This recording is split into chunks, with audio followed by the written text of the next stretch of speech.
My husband left me an old auto repair shop worth nothing, and my son inherited our family home worth $800,000. Last night, when I questioned a Medicare bill for surgery I never had. Jason looked me straight in the eye and said, "Mom, you're becoming a senile old fool who can't even understand her own paperwork." Then he packed my belongings into garbage bags. "The assisted living facility is expecting you Monday," he announced, setting my suitcase by the front door like I was a problem he'd finally solved. I had nowhere else to go except that worthless garage Dad left me. But when I turned the key and stepped inside, my hands started shaking. 3 cars sat under covers in perfect condition. A 1964 Aston Martin. A 1967 Shelby Mustang. A 1963 Corvette split window. On the desk, an envelope with my name. Inside, a letter from Robert. "Susan, if you're reading this, it means our son has shown his true colors. These cars are worth over $2 million. The business generates $8,000 monthly income. You were never the burden he made you believe you were." I called Jason immediately. "Actually," I said, my voice steady for the first time in months, "I think we need to discuss who's really been confused about money around here." They had no idea what was about to happen. If you're hearing this story, tell me in the comments. Where in the world are you listening from? Before we begin today's story, please don't forget to subscribe and hit the like button. Now let's get started. The desert morning light filtered through the kitchen blinds of Susan Miller's small Phoenix home, casting long shadows across the worn linoleum floor.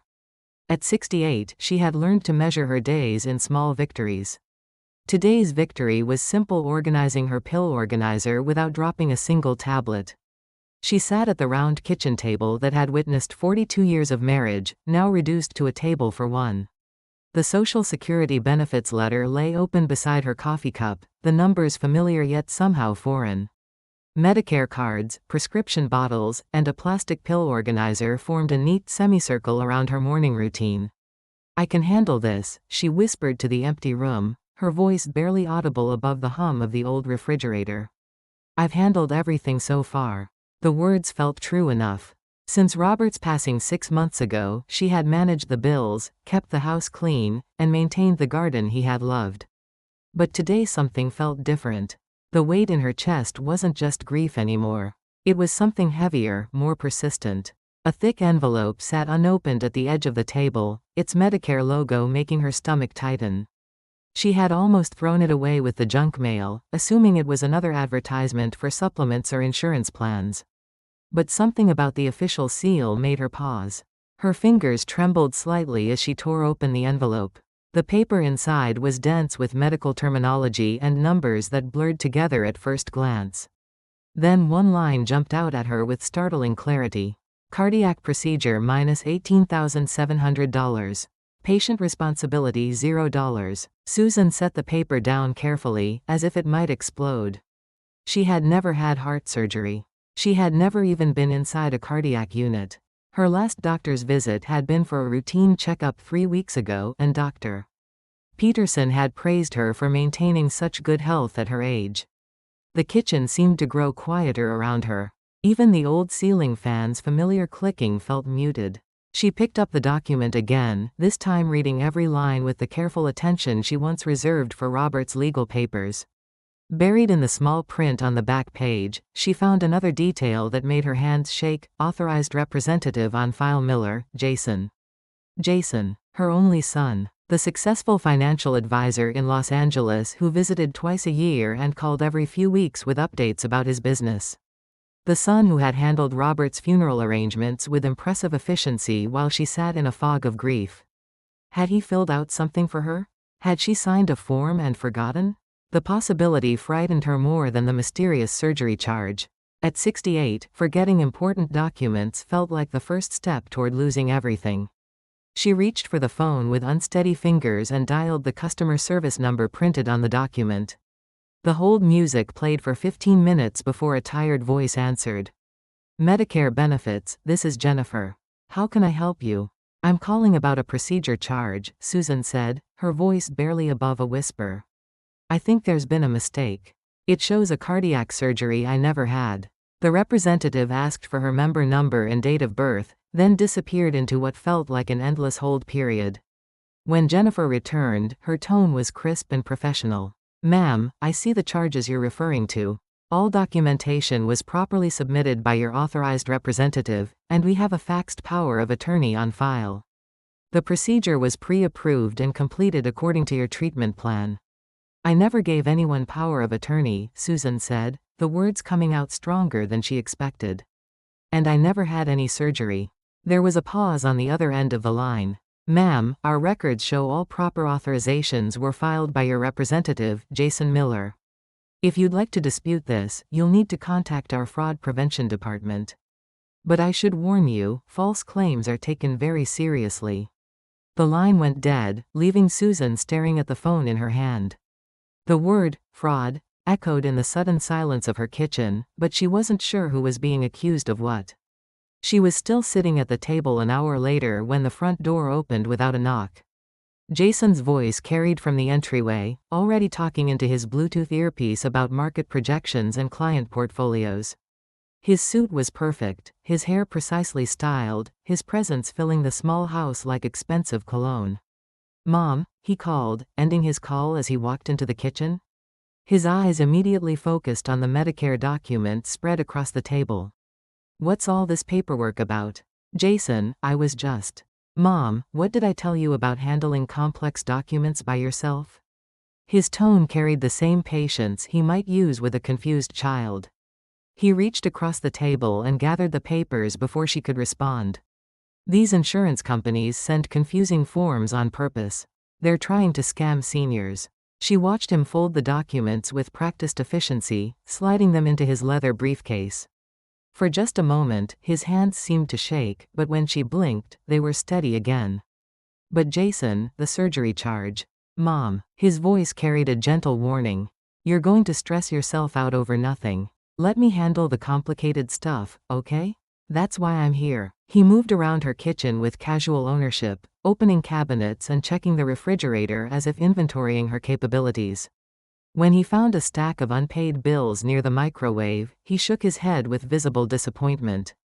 "See? This is exactly what I was worried about. Dad handled the finances, and now you're overwhelmed." He pulled out his phone and began typing notes. "I think it's time we talked about getting you some help. Real help." Susan felt heat rising in her cheeks. "I pay my bills on time, Jason. I've never missed." "Mom, please, be honest with yourself." He sat down across from her, his expression softening into something that looked like compassion but felt like condescension. "Your memory isn't what it was. The doctor mentioned that after Dad's last appointment." "What doctor? What appointment?" Jason's jaw tightened almost imperceptibly. "The cardiologist. When we went together last year for Dad's checkup. You signed some forms, remember? For your own protection?" The memory was hazy, filtered through the stress of Robert's failing health and her own worry. She remembered waiting rooms and clipboards, Jason handling paperwork while she focused on Robert's breathing. But the details felt slippery, like trying to hold water in her cupped hands. "I don't remember signing anything for myself," she said quietly. "That's exactly my point, Mom. The stress, the grief, it's affecting your thinking." Jason stood and adjusted his jacket. "I'm going to make some calls about assisted living facilities. Nothing dramatic, just somewhere with support staff and medical care on site. You'll be safer." The word, safer, hit Susan like a physical blow. Safer from what? From handling her own mail? From living in the house she had called home for 30 years? "What if I don't want to move?" Jason's expression hardened for just a moment before smoothing back into patient concern. "Mom, this isn't really about what you want anymore. It's about what you need. And what you need is supervision." He kissed her forehead like she was already a resident of the facility he had in mind, then walked toward the door. "I'll handle everything, okay? Just trust me." The house felt smaller after he left, as if his presence had compressed the walls around her. Susan sat in the growing darkness of the kitchen, listening to the familiar sounds of evening settling over the neighborhood. Children playing in distant yards, television sets humming through thin walls, the soft whistle of wind through the old screen door. She thought about trust. She thought about the Medicare document with its impossible surgery charge. She thought about Jason's quick hands gathering papers and his casual mention of forms she couldn't remember signing. Most of all, she thought about the way he had said, supervision, like it was a destination rather than a life sentence. The pill organizer sat open on the table, Monday's compartment empty because she had forgotten to take her vitamins in all the confusion. She snapped the lid closed and opened it again, just to feel something respond to her control. Outside, a neighbor's dog barked twice before settling into silence. A car door slammed somewhere down the street. Normal sounds of a normal evening in a normal neighborhood where normal people lived. Normal lives without mysterious surgery charges and sons who spoke about trust while gathering papers like evidence. Susan Miller had always been a woman who solved her problems quietly, without drama or confrontation. But sitting alone in her kitchen that night, she felt the first stirring of something she hadn't experienced in months. Not quite anger, not quite fear, but something in between. Something that made her spine straighten and her breathing deepen. Something that whispered, "This doesn't feel right." The desert wind picked up outside, rattling the old windows and carrying the scent of sage and distant rain. Susan reached for the phone and called the Medicare fraud prevention number, then hung up before it connected. Tomorrow, she told herself. Tomorrow she would ask more questions. But tonight, she would sit with the growing certainty that her quiet life was about to become something else entirely. 3 weeks after the Medicare mystery, Susan found herself sitting in a cramped law office that smelled of old coffee and copy machine toner. The attorney, Mr. Harper, kept clearing his throat and adjusting his glasses as he shuffled through Robert's will.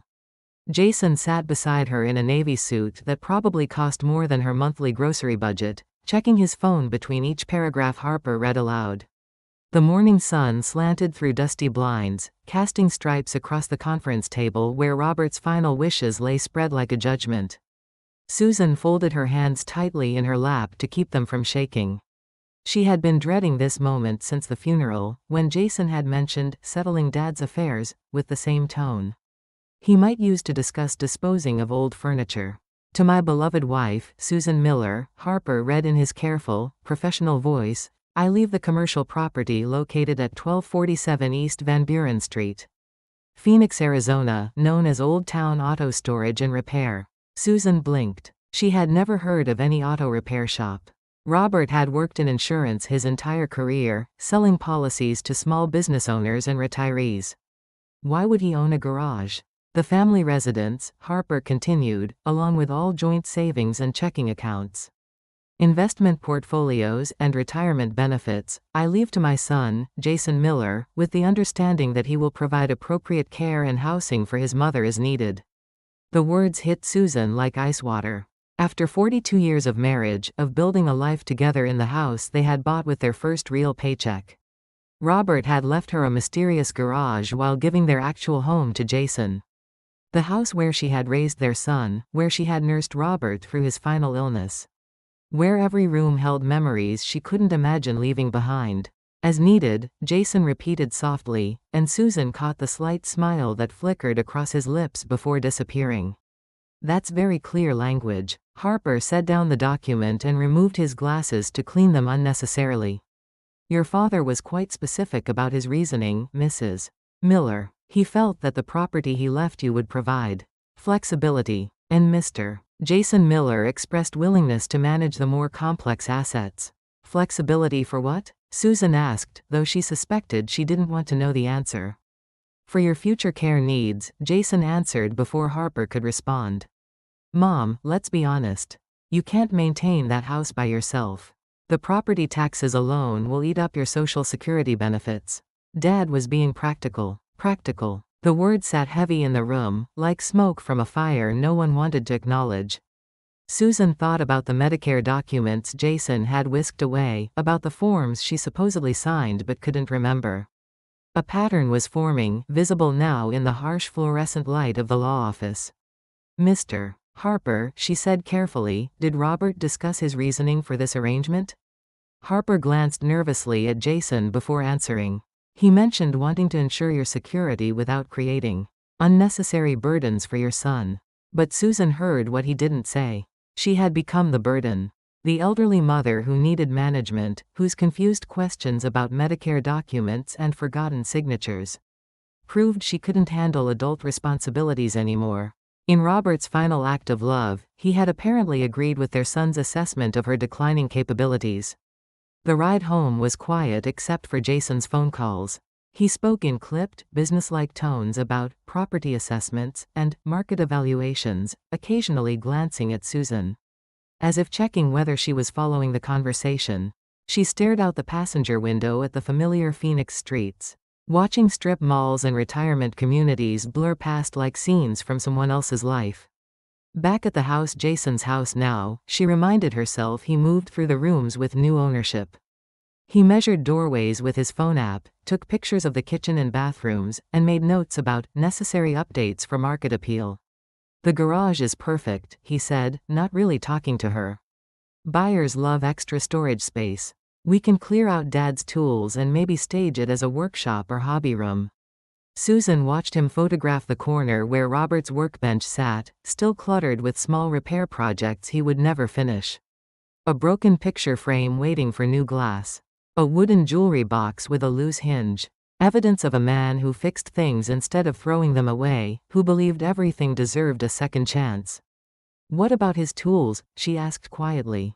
We'll donate them. The local high school has a shop class. Jason typed notes into his phone without looking up. No point keeping stuff that won't be used. Won't be used by whom? Susan thought but didn't say. She had never been handy with tools, but Robert had taught her basic repairs over the years. How to stop a running toilet, replace a window screen, tighten loose cabinet hinges. Small skills that had made her feel competent, capable of maintaining their shared life. That afternoon, Jason spread real estate brochures across the kitchen table. Assisted living facilities with names like Golden Years, Manor, and Sunset Village, their glossy photographs showing smiling elderly residents playing cards and participating in craft activities. Everyone looked clean, content, and carefully supervised. I've narrowed it down to 3 options, he said, organizing the brochures with the same efficiency he brought to his financial planning business. This one has the best medical facilities, this one has the lowest monthly fees, and this one is closest to my office so I can visit regularly. Susan picked up the nearest brochure. The featured apartment was smaller than her current bedroom, with a kitchenette instead of a full kitchen and a bathroom designed for wheelchair access. The monthly cost was more than her entire Social Security check. How would I afford this? She asked. The house will sell for enough to cover several years, maybe more if the market stays strong. And Dad's life insurance policy will help. Plus, you'll have whatever that garage property brings in. Jason's tone suggested he had already calculated every dollar. It's actually a pretty solid financial plan. A plan. As if her life was a problem that needed solving, a budget that needed balancing. Susan looked around the kitchen where she had cooked thousands of meals. Where she and Robert had discussed their days over coffee every morning for 4 decades. The walls held layers of their shared history, height marks tracking Jason's growth. A small dent from the time they had rearranged furniture and misjudged the doorway, faded spots where pictures had hung before being moved or replaced. What if I don't want to move? She asked, echoing her question from 3 weeks earlier. Jason's patience finally cracked slightly. Mom, we've been over this. You can't handle this house alone. The yard work, the maintenance, the bills, it's too much. And after what happened with the Medicare paperwork, I think we both know you need more support than you're admitting. There it was again. The Medicare paperwork she supposedly mishandled, the forms she allegedly signed. And forgot, the evidence of her declining mental capacity that justified every decision being made for her instead of with her. I didn't mishandle anything, Susan said quietly. I asked questions about charges for surgery I never had. And then you got confused and upset and called the wrong department, Jason replied, his voice taking on the patient tone adults use with frustrated children. Mom, it's okay to need help. Dad understood that. That's why he set things up this way. But something about his tone felt rehearsed, like lines he had practiced. Susan found herself wondering when exactly Robert had made this decision.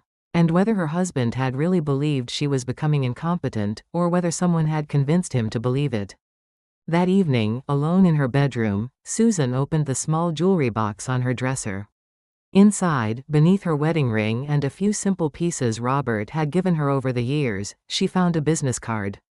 Delgado and Associates, Elder Law. She couldn't remember putting it there, but Robert's neat handwriting on the back said simply, "If you need help with anything, R."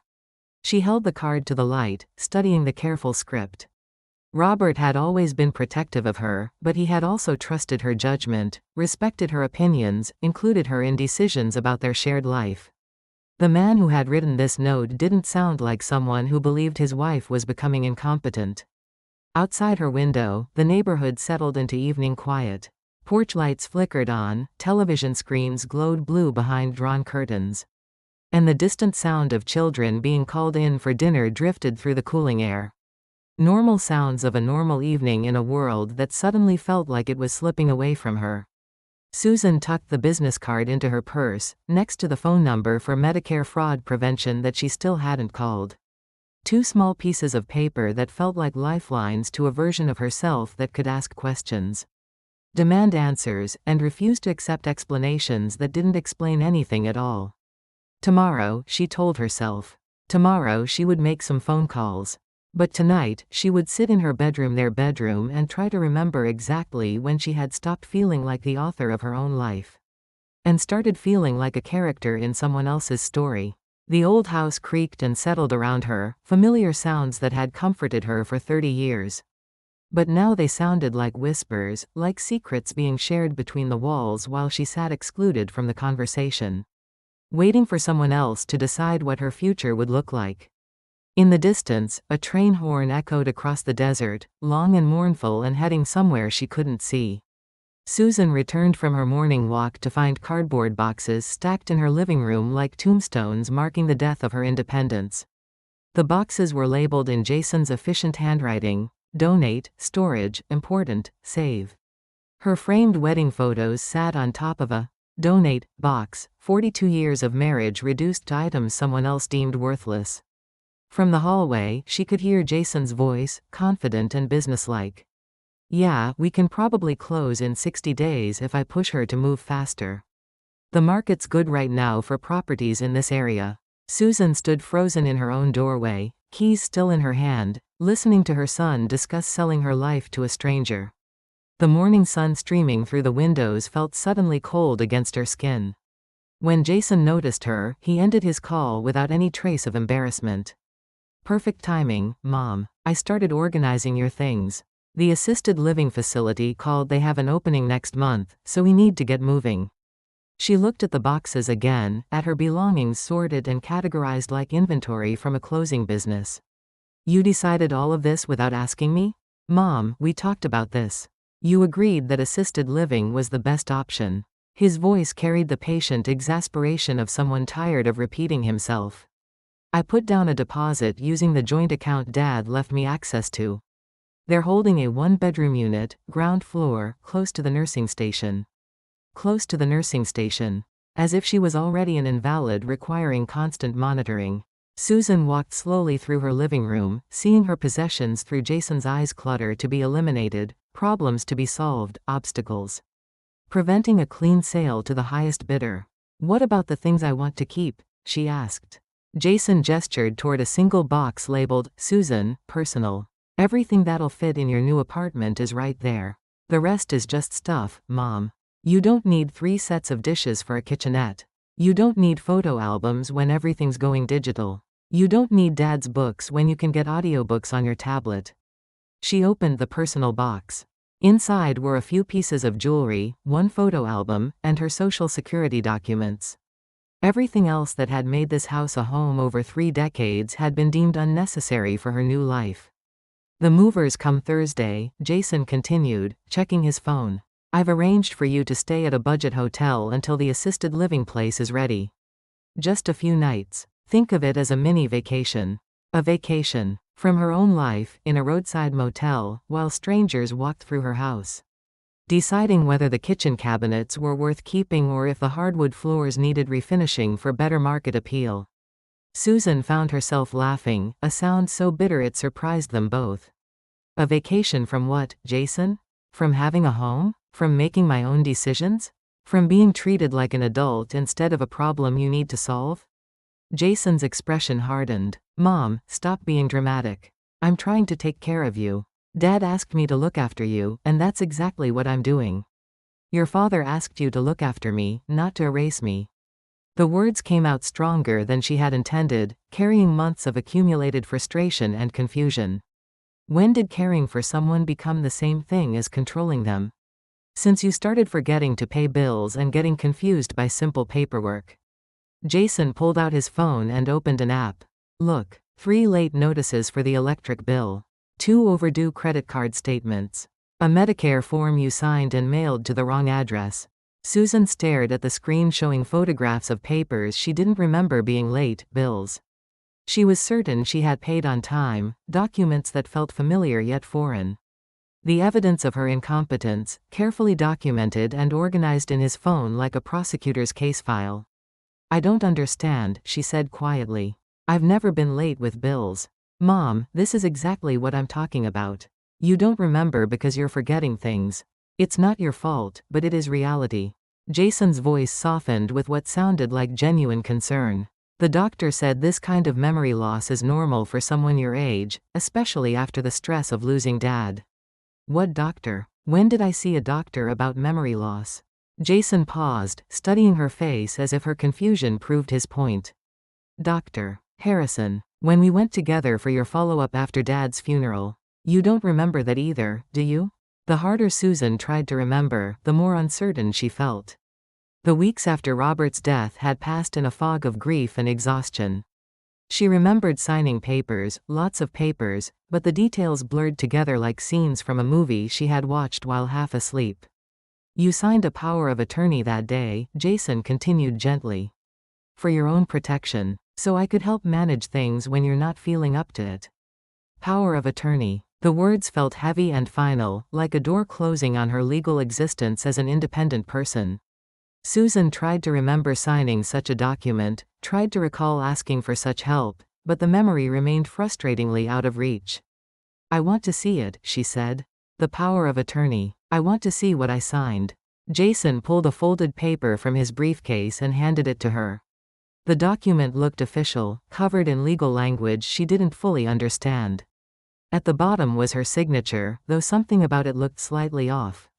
The letters seemed more careful than her usual handwriting, as if written by someone concentrating hard on copying her style. "This doesn't look like how I usually sign my name," she said slowly. "Mom, your handwriting has changed since Dad got sick. Stress affects everything, including motor skills. The notary witnessed you signing it, so it's completely legal and valid." Legal and valid. Like the Medicare charges for surgery she never had. Like the bills she supposedly forgot to pay. Like the medical consultations she couldn't remember having. A pattern of official documentation that proved she was becoming everything Jason said she was becoming: forgetful, confused, incompetent, and increasingly dangerous to herself. That evening, Jason wheeled her old suitcase to the front door and set it down with a finality that made her stomach drop. "Pack enough for a week," he said. "Comfortable clothes, your medications, maybe a book or 2. The movers will handle everything else." Susan stared at the suitcase, remembering the last time she had packed it. She and Robert had taken a trip to San Diego for their 40th anniversary, 2 years before his first heart attack. They had walked along the harbor, eaten fish tacos, and talked about maybe moving to the coast when they retired. The future had seemed full of possibilities then, full of choices they would make together. Now the same suitcase sat by the door like an eviction notice. Ready to transport her to a budget motel where she would wait for someone else to decide what came next. "What if I refuse to go?" she asked, though she already knew the answer. "Mom." Jason's voice carried the tired patience of someone who had planned for this resistance. "You can't stay here. The house is being shown to buyers, and you have nowhere else to go. The assisted living facility is expecting you, the deposit is non-refundable, and frankly, you need more help than I can provide from Los Angeles." He was right, of course. She had no money beyond her Social Security benefits, no family besides Jason, no close friends she could burden with requests for temporary housing. The independence she had taken for granted for 68 years had disappeared so gradually she hadn't noticed until it was too late to fight for it. Susan picked up her purse and checked for her car keys, a small gesture of autonomy that felt increasingly precious. "I'm going to drive around for a while. Think things through." "Mom, are you sure you should be driving alone?" Even that. Even the simple act of driving her own car to think her own thoughts in private had become something requiring his permission. His assessment of her capabilities, his judgment about what level of independence she could safely handle. "I'm sure," she said firmly, walking out the door before he could object further. The evening air was warm and dry, carrying the scent of blooming desert flowers and barbecue smoke from neighboring yards. Susan drove slowly through her familiar neighborhood, past houses where she had lived for 30 years. Where neighbors knew her name and waved from their porches. Soon these streets would belong to someone else's life story, while she sat in an institutional dining room, eating meals planned by strangers and participating in activities designed to keep elderly residents safely occupied. At a red light, she pulled Robert's lawyer's business card from her purse and stared at his careful handwriting. "If you need help with anything." Had he known this was coming? Had he seen signs of Jason's plans that she had missed? Or had he simply understood that sometimes people need advocates? Especially when the people closest to them start making decisions on their behalf. The light turned green, and Susan made a decision that surprised her with its clarity. Instead of driving aimlessly around Phoenix until gas or courage ran out, she pointed her car toward East Van Buren Street. Toward the mysterious auto repair garage that Robert had left her. Toward the one piece of property that belonged to her alone, that Jason couldn't sell or donate or pack into boxes labeled with his efficient handwriting. If she was going to be homeless, she might as well see what kind of shelter her husband had provided. The industrial area around Van Buren Street looked different in the evening. Light, less forbidding and more like a neighborhood where working people made honest livings fixing things instead of discarding them. Susan parked in front of a tired-looking building with "Old Town Auto Storage and Repair" painted in faded letters above a rusted roll-up door. She sat in her car for a long time, key in her hand, studying the building that was supposedly hers now. It didn't look like much peeling paint, cracked concrete, weeds growing through the parking lot asphalt. But it was real, solid, and most importantly, it belonged to her in a way that nothing else seemed to anymore. The key turned easily in the padlock, as if Robert had maintained it carefully even while keeping its existence secret from her. The lock clicked open with a sound that felt like permission. Like an invitation to discover what her husband had really thought about her capabilities and her future. Susan pulled the heavy door up slowly, metal grinding against metal in the desert silence. Inside, darkness waited to reveal whatever Robert had believed she deserved to inherit. Susan stepped into darkness that smelled of motor oil and secrets. Her hands fumbled along the wall until she found a light switch, and fluorescent tubes flickered to life overhead, revealing a space that made no sense at all. Instead of the cluttered garage full of rusty tools and broken-down cars she had expected, she found herself standing in what looked like a private showroom. 3 vehicles sat under fitted covers, the concrete floor beneath them spotless and sealed. A quiet hum filled the air climate control, she realized, keeping the temperature perfect and the humidity low. This wasn't a repair shop. This was a vault. Susan approached the nearest covered car with shaking hands. The cover came away easily, revealing gleaming silver metal that seemed to glow under the bright lights.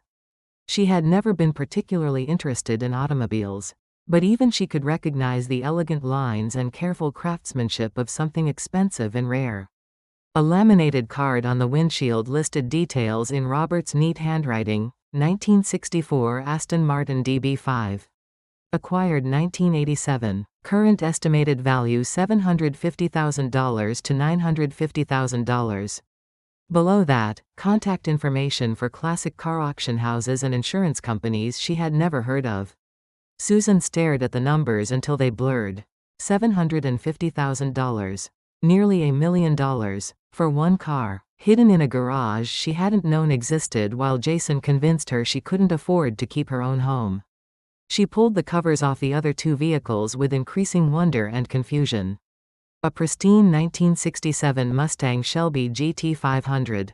A midnight blue 1963 Corvette split window. Each one worth more than she and Robert had ever imagined. Owning, each one carefully maintained and documented with the precision he had brought to his insurance work. In the corner, a small office space contained a metal desk, a filing cabinet, and a wall-mounted safe. The desk was clean except for a yellow envelope with "Susan, written across it in Robert's familiar handwriting. Her hands trembled as she tore it open, extracting several pages of careful explanation. "My dear Susan," the letter began. "If you're reading this, it means I'm gone and you've discovered my secret. I hope you can forgive me for keeping this from you, but I had my reasons." Susan sank into the desk chair, Robert's voice speaking to her from beyond death, finally telling her truths he had carried alone for years. "5 years ago, Dr. Peterson told me my heart was failing faster than we had hoped. I had maybe 2 years, 3 at the outside. I started planning for your future, trying to figure out how to protect you from the financial pressures that come with my death and the loneliness that would follow." The letter explained how Robert had used his insurance knowledge to identify undervalued classic cars, purchasing them secretly over several years and storing them in this climate-controlled facility. He had created a legitimate business, Old Town Auto Storage, that generated modest rental income while housing his hidden investments. But the cars were never really about money, the letter continued. They were about Jason. Susan's breath caught as she read her husband's careful assessment of their son's character, his growing greed, his casual dismissal of his parents' independence and dignity. "I watched him calculate the value of our house while I was still living in it. I heard him on the phone with financial planners, discussing your limited life expectancy, like an actuarial table. I saw him practice the concerned son routine, perfecting the balance between care and control that would let him manage your finances without seeming cruel." Robert's words cut deeper than Jason's actions had, because they confirmed what she had been afraid to admit to herself. Her son didn't see her as a person deserving respect and autonomy. He saw her as a problem requiring management, a burden whose remaining assets needed careful stewardship until she died and simplified everyone's lives. "I couldn't bear the thought of you spending your final years dependent on someone who treats kindness like a loan with interest," Robert wrote. "So I built you an escape route." The letter directed her to the wall safe, providing the combination, their wedding anniversary, and describing the contents.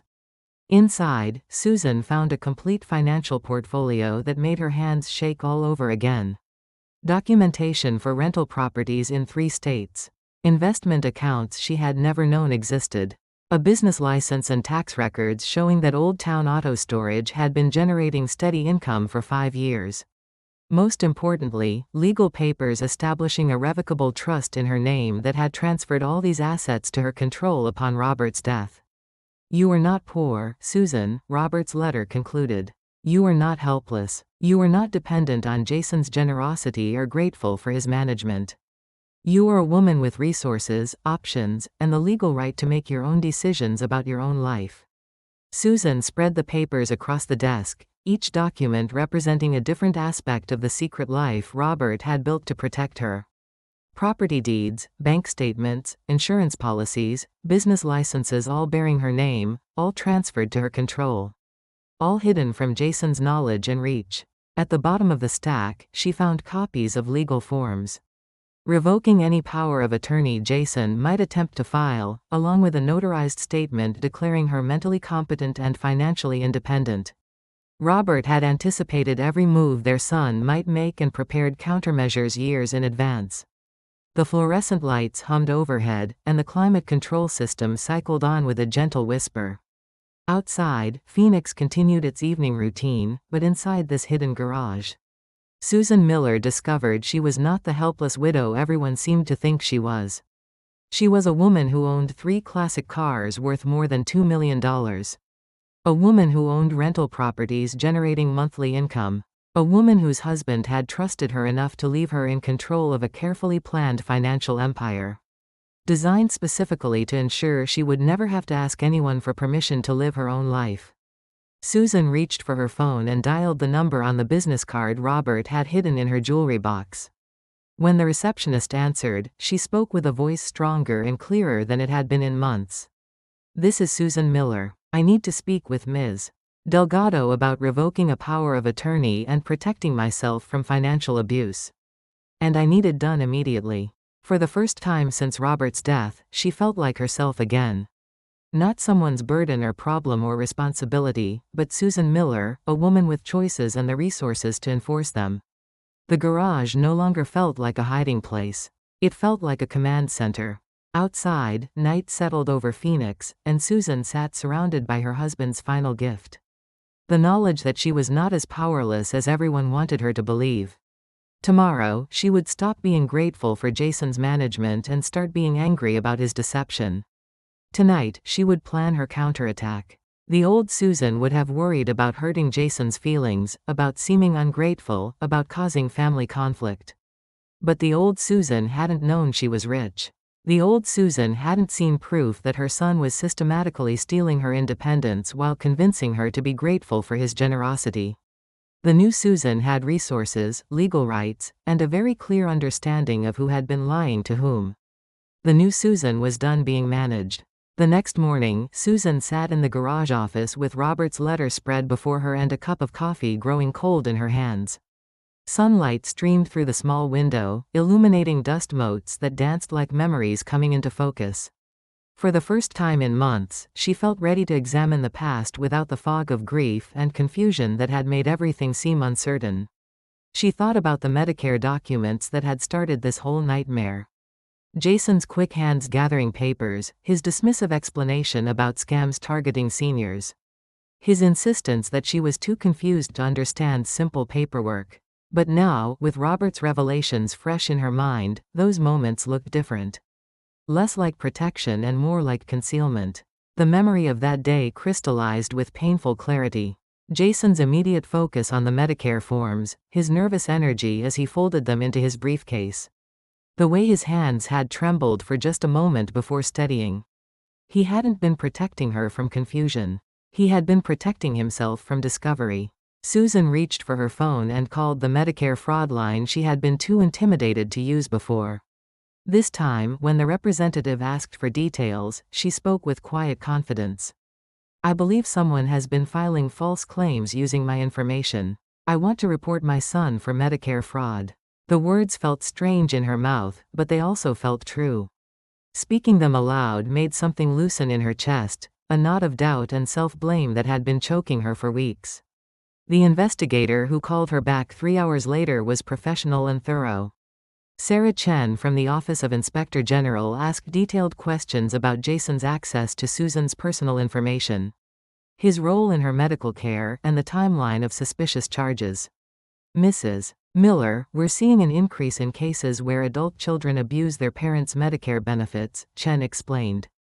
"The emotional manipulation is often worse than the financial theft, because victims are made to believe they're the problem." Emotional manipulation. That phrase hit Susan like a key turning in a lock, opening doors to understanding she hadn't dared walk through before. She began to see the pattern: Jason's careful construction of her incompetence. His documentation of her supposed memory problems, his patient explanations of why she couldn't trust her own perceptions. "What happens now?" Susan asked. "We'll investigate the claims, trace the authorization documents, and examine the financial trail. If we find evidence of fraud, there will be consequences. But Mrs. Miller, you should also protect yourself legally. Get your own attorney, revoke any powers of attorney you didn't knowingly sign, and document everything." After hanging up, Susan sat quietly in the garage office, surrounded by evidence of Robert's faith in her capabilities. He had built this sanctuary not just with money but with trust. Trust that she would eventually discover it, understand it, and use it to protect herself. Trust that she was stronger and smarter than their son believed. She thought about the power of attorney Jason had shown her, with her signature that looked slightly wrong. Now she understood why. She remembered that day in the doctor's office more clearly, not the cardiologist Jason had mentioned, but a Medicare enrollment session where he had guided her through forms while she worried about Robert's test results. "Just sign here, Mom. Standard authorization so I can help with your paperwork if needed." She had been focused on Robert, trusting Jason to handle the administrative details while her attention was needed elsewhere. He had used her love for his father as cover for stealing her legal autonomy. Susan reached for the business card Robert had hidden for her and dialed the number. When Ms. Delgado answered, Susan's voice was steady and clear. "I need help stopping my son from stealing my independence. And I need to make sure it never happens again." The afternoon was spent in Delgado's office, reviewing documents and planning strategy. The attorney was sharp and compassionate, with gray hair and intelligent eyes that reminded Susan of her favorite teacher from decades earlier. Your husband was very thorough, Delgado said, studying Robert's financial arrangements. He created multiple layers of protection. The trust is irrevocable once transferred to you, meaning no one else can access or control these assets. The business is legitimately yours, with years of tax records to prove it. And these revocation documents will void any power of attorney your son might try to use. Susan felt a strange mix of grief and gratitude. Robert had seen this coming years before she had, and instead of confronting Jason directly, he had quietly built her the tools to fight back when she was ready. What about the house? Susan asked. That's more complex. If the will legitimately leaves the house to your son, you may not be able to prevent the sale. But you won't need to depend on the proceeds for your survival anymore. You have other options now. Other options. The phrase felt revolutionary. For months, Susan had believed she was trapped in a narrow corridor leading inevitably to the assisted living facility Jason had chosen for her. Now she discovered there were doors everywhere, leading to futures she could design herself. That evening, Susan drove through Phoenix's quiet suburbs, past strip malls and retirement communities, thinking about the different kinds of prisons people build for each other. Jason had constructed hers from false paperwork and manufactured incompetence, convincing her that safety required surrendering control.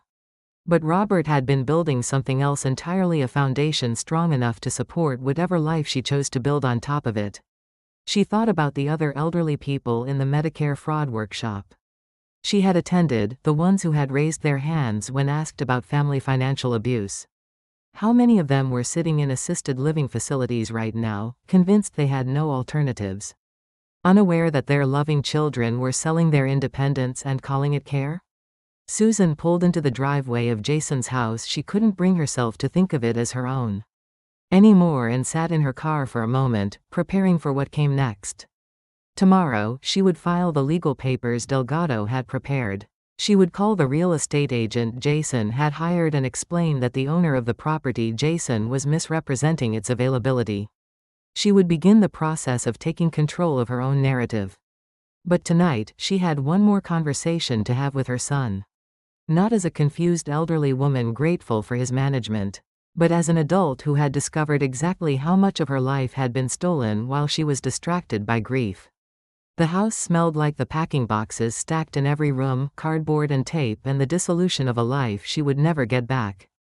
But Susan no longer felt like she was losing her home. She felt like she was about to stop being a refugee in her own life.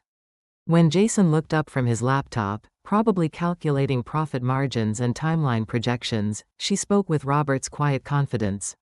We need to talk about the Medicare fraud charges you filed in my name. And about the power of attorney I never actually signed. And about how you've been managing my confusion instead of helping me find clarity. Jason's expression shifted from irritation to alarm to something that might have been respect, if she was generous enough to call it that. For the first time in months, he was looking at her like she was someone who might have her own agenda instead of someone whose agenda he was generously managing. Mom, I don't know what you think. I think, Susan interrupted, that you're going to listen to me explain what's going to happen next. And I think you're going to understand that the helpless mother you've been managing just inherited resources and legal rights you didn't know existed. Outside, the desert night settled over Phoenix, but inside, Susan Miller was just getting started. The next morning, Susan sat across from Jason at the kitchen table with Delgado beside her and a stack of legal documents between them. The morning light streaming through the windows felt different, brighter, sharper. Like looking at the world through clean glasses after years of squinting through smudged lenses. Jason's usual confidence had evaporated overnight. He kept glancing at the papers Delgado had arranged with military precision. Medicare fraud investigation notices, power of attorney revocations, and financial statements showing assets he had never known existed. I don't understand what's happening here, Jason said, his voice tight with barely controlled panic. Mom, who is this woman? What did you tell her? Ms. Delgado is my attorney, Susan replied calmly. And I told her the truth about what you've been doing with my name, my signature, and my Medicare benefits. Delgado leaned forward slightly, her voice professional but carrying an undertone of steel.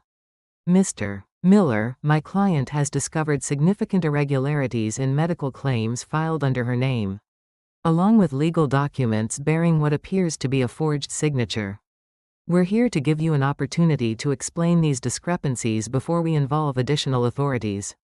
Jason's face flushed red. This is ridiculous. Mom, I've been trying to help you. Everything I've done has been for your protection.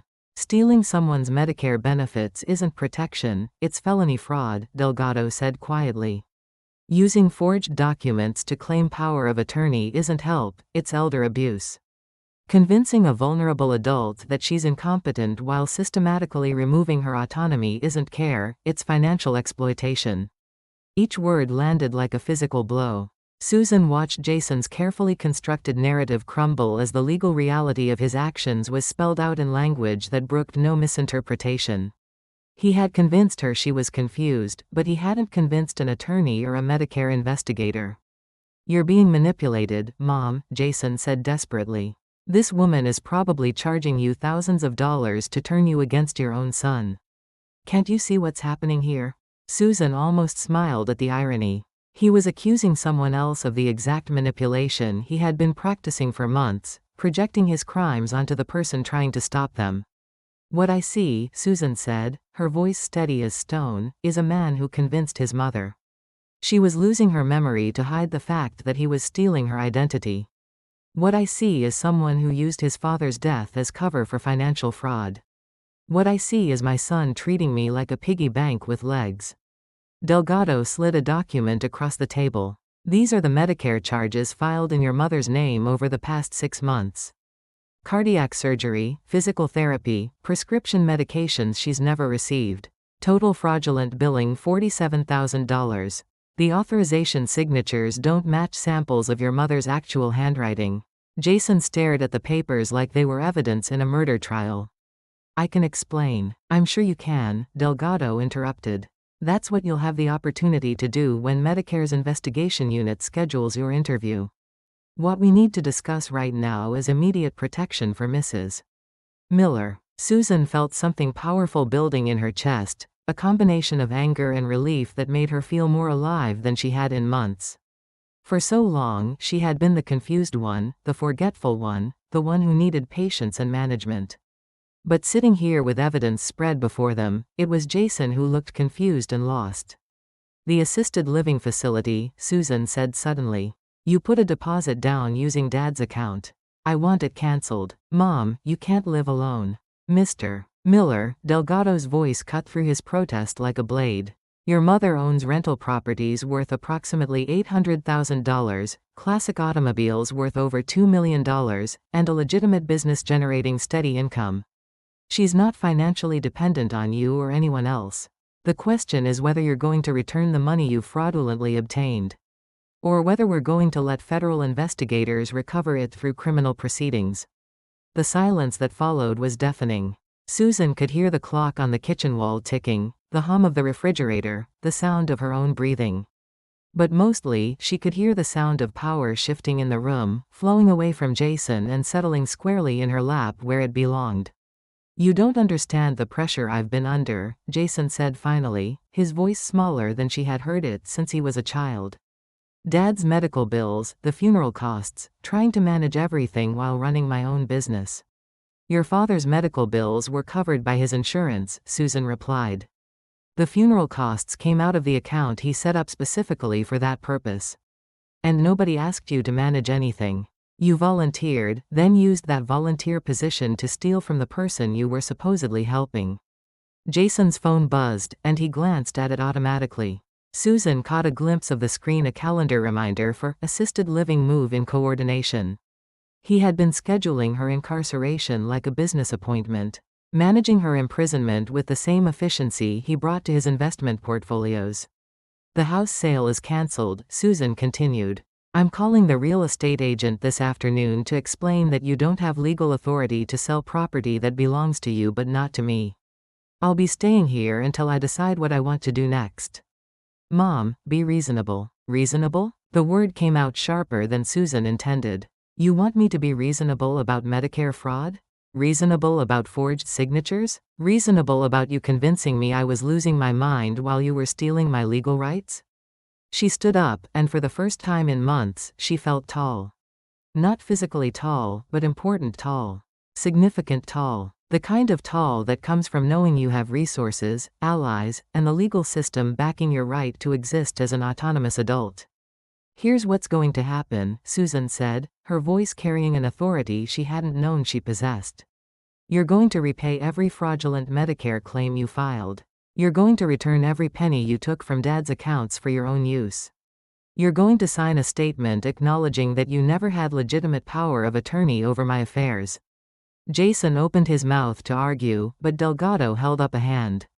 And if you don't agree to these terms voluntarily, we'll pursue criminal charges for Medicare fraud, elder abuse, and identity theft. The federal penalties alone could result in 20 years in prison. Susan had never seen her son look genuinely frightened before. Throughout his childhood and adult life, Jason had been confident, assertive, always certain he could talk his way through any situation. But federal prosecutors and Medicare investigators weren't impressed by his MBA or his expensive suits or his practice at manipulating elderly parents. I need time to think, Jason said finally.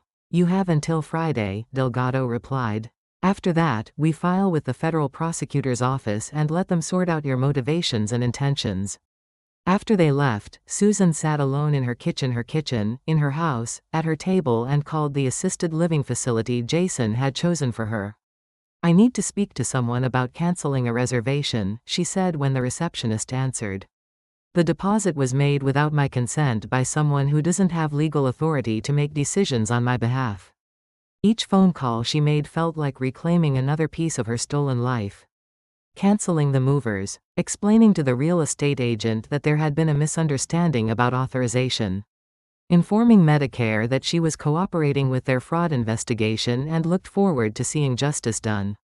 By evening, Susan felt exhausted but victorious.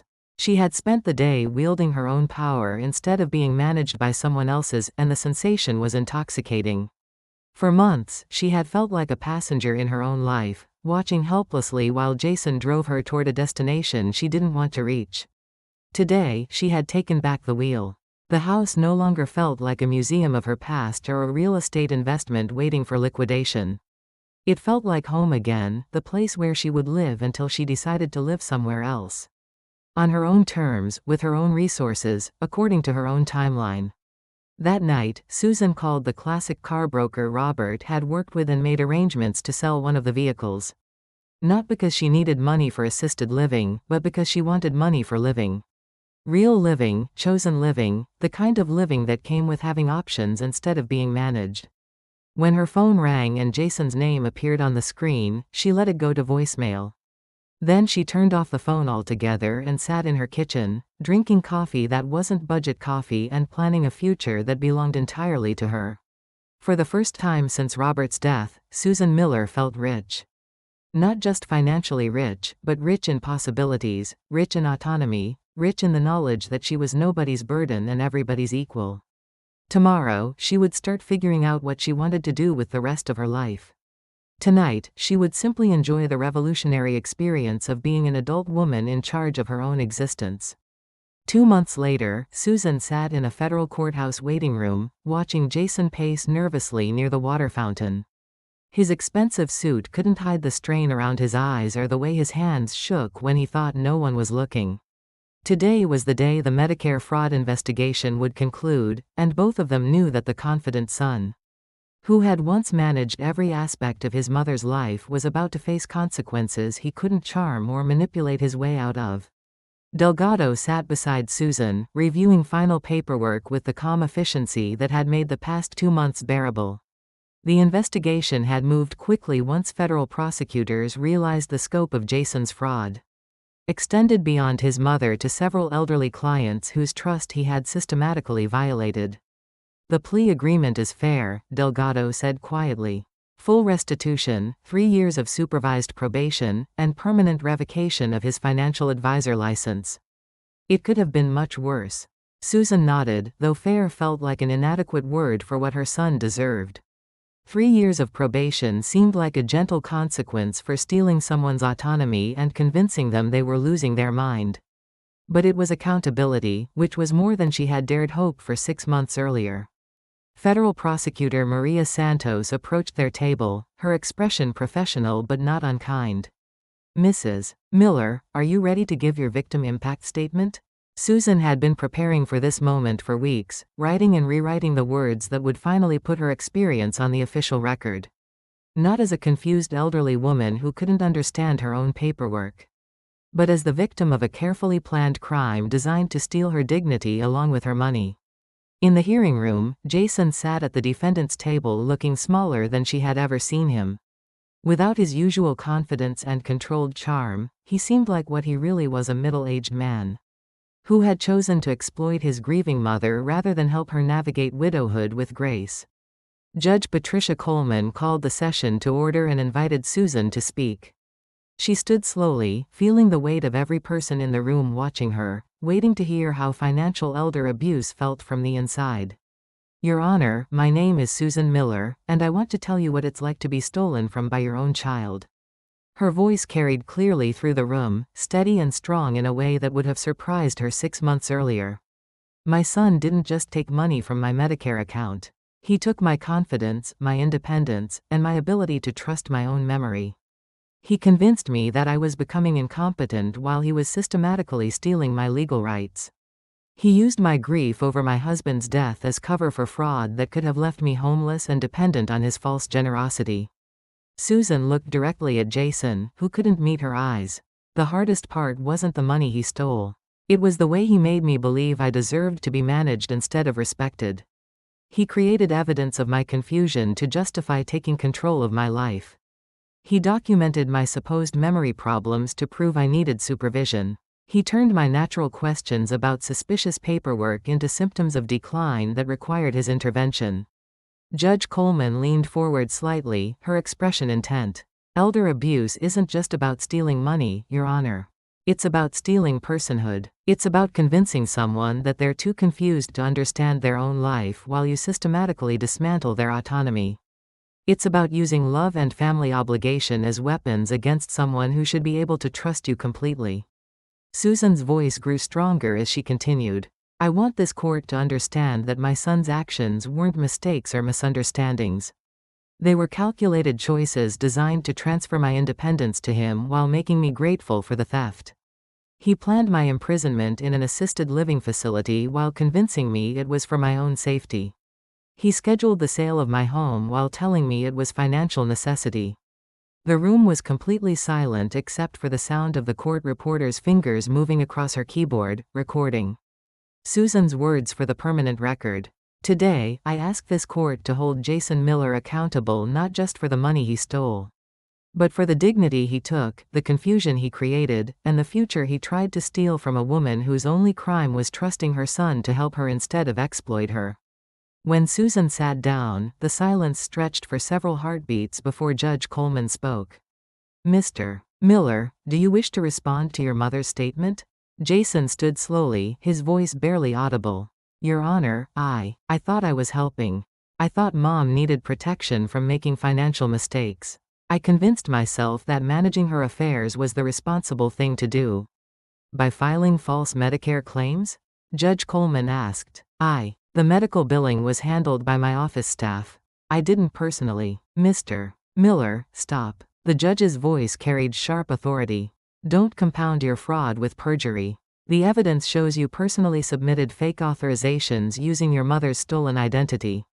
You personally signed documents claiming power of attorney you never legitimately possessed. You personally convinced a vulnerable woman that she was incompetent in order to justify stealing her legal rights."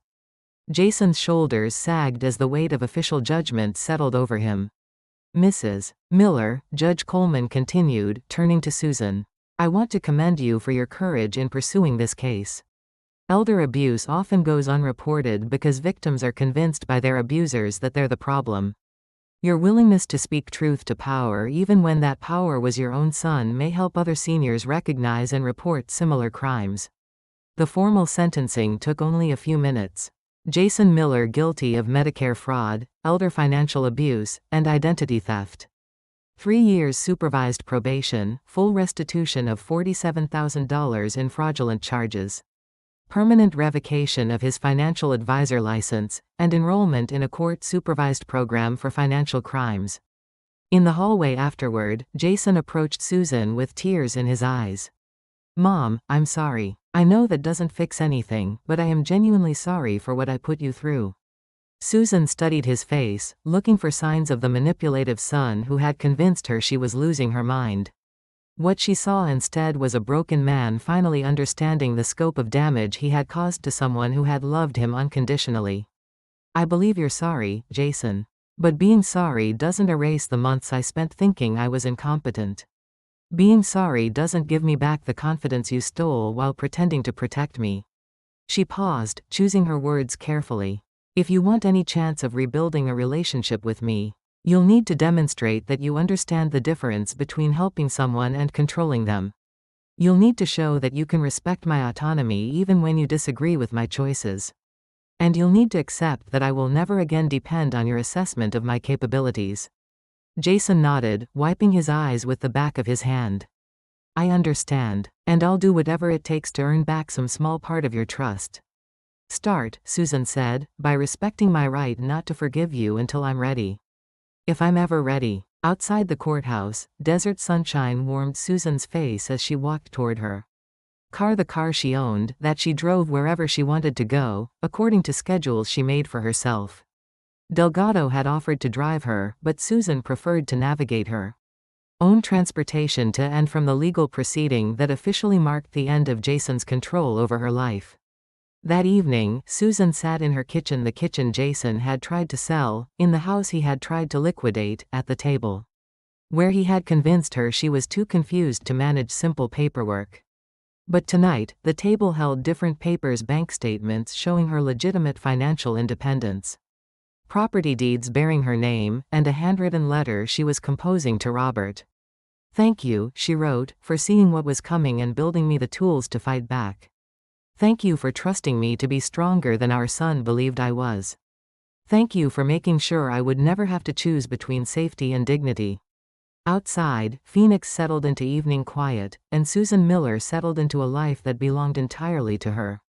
A life written in her own handwriting, signed with her real signature, funded by resources she controlled, and protected by laws that recognized her right to be treated like an adult instead of managed like a problem. The papers on her table weren't evidence of confusion or incompetence. They were evidence of victory.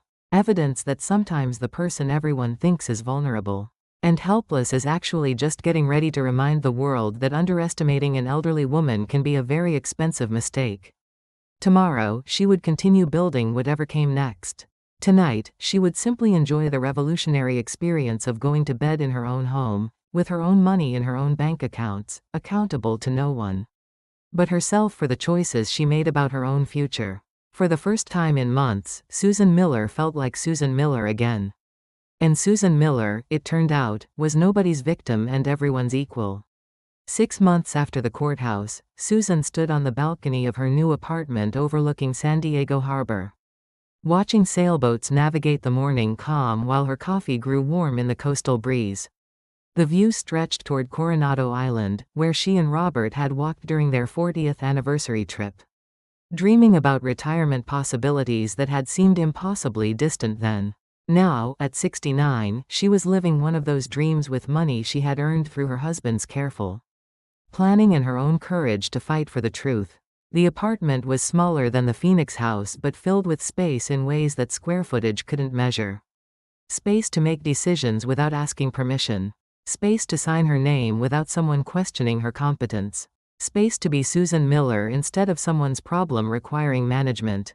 The morning routine that had once centered around sorting Medicare documents and pill organizers now included checking rental property reports from her business manager and reviewing income statements from the classic car sales that had funded this new chapter. She had kept the Aston Martin not because she needed transportation worth nearly $1 million, but because driving it along the Pacific Coast Highway reminded her that she was nobody's burden and could afford whatever kind of joy felt appropriate for a woman her age. Every Tuesday and Thursday, Susan volunteered at the San Diego Senior Legal Aid Clinic, helping other elderly people read Medicare notices, understand their rights, and recognize the warning signs of financial abuse by family members. The work felt like using her experience as currency, trading the pain of her own exploitation for other people's protection. If you don't understand something on an official document, you're allowed to ask questions, she told each new client. If someone gets angry when you ask for explanations, that's usually because they don't want you to understand. Each time she said it, Susan felt like she was speaking to her past self, the woman who had been convinced that confusion was evidence of decline rather than evidence that someone was deliberately keeping her confused. The letter from Jason had arrived 3 weeks earlier, forwarded from her old address. His handwriting was careful and uncertain, like someone who had lost confidence in his own authority. "Dear Mom," it began. "I've completed the court-ordered financial crimes program and wanted to tell you what I've learned about myself and what I did to you."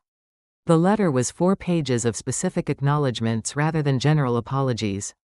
Jason listed each fraudulent Medicare charge he had filed, each forged signature he had notarized, each time he had convinced her that her natural questions were symptoms of incompetence rather than signs of his deception. "I understand now that calling something help doesn't make it helpful," he wrote. "I understand that managing someone's confusion instead of helping them find clarity is a form of abuse. I understand that I used your love for me as a weapon against your right to be treated like an adult." The letter included documentation showing he had repaid clients he had similarly exploited and was working as a file clerk while rebuilding his understanding of ethical financial practice. He asked for nothing, not forgiveness, not contact, not a relationship, but simply wanted her to know that her courage in pursuing criminal charges had saved other elderly people from experiencing what she had endured. Susan had read the letter 3 times before filing it in the folder where she kept records of her legal victory. Not because she was ready to forgive Jason, but because seeing accountability in his own handwriting helped her understand that the nightmare was truly over. The son who had convinced her she was incompetent had been forced to confront his own ethical failures in federal court, and that forced confrontation had apparently created genuine insight. Maybe someday she would respond to his letter. Maybe someday they would have coffee in a public place where he could practice treating her like an adult instead of a problem requiring his management. But today was not that day, and Susan felt no obligation to accelerate forgiveness to spare Jason the consequences of having to live with what he had done. The phone rang, interrupting her morning meditation on the water. The caller ID showed "Classic Car Brokers," and Susan smiled as she answered. "Mrs. Miller? This is Marcus Chen. I have wonderful news about the '67 Mustang. The Barrett-Jackson auction exceeded our estimate by 30%. After fees, you're looking at a deposit of $280,000 into your account." Susan had decided to sell the Mustang to fund a new project, a foundation providing legal aid specifically for elderly victims of family financial abuse. The money would help people like her hire attorneys like Delgado, people who might otherwise be trapped by children who used love as leverage for control. "That's wonderful, Marcus. Please transfer the funds directly to the foundation account we discussed." After hanging up, Susan reviewed the foundation paperwork spread across her dining table. The legal documents establishing the Robert Miller Elder Justice Fund were dense with terminology designed to protect donors and beneficiaries. But they represented something simpler: her husband's hidden gifts being transformed into public protection for people whose families had turned caregiving into exploitation. At noon, she walked to the senior center where she was scheduled to give a presentation called "When Family Members Become Financial Predators." The room was packed with elderly people who had experienced everything from credit card fraud by grandchildren to wholesale identity theft by adult children, who convinced them they were too confused to manage their own affairs. "My story isn't unique," Susan began, looking out at faces that reflected her own previous confusion and current determination. "What happened to me is happening to thousands of seniors whose children have decided that love means control and care means management." She told them about Medicare fraud disguised as helping with paperwork, about forged power of attorney documents presented as protection, about having her competence questioned whenever she asked legitimate questions about suspicious charges. The hardest part, she continued, wasn't the money that was stolen. It was being convinced that I was the problem. That my confusion was evidence of decline rather than evidence that someone was deliberately keeping me confused. An elderly man in the front row raised his hand. How did you find the courage to fight back? I know my daughter is taking money from my account, but she's also my ride to doctor's appointments. If I report her, who's going to help me?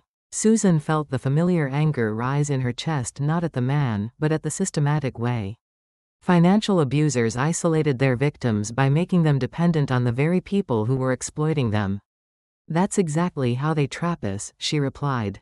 They create dependence, then use that dependence to justify taking control of our lives.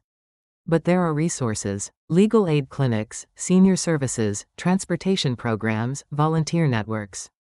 The help exists, but we have to ask for it from people who aren't stealing from us while claiming to provide it.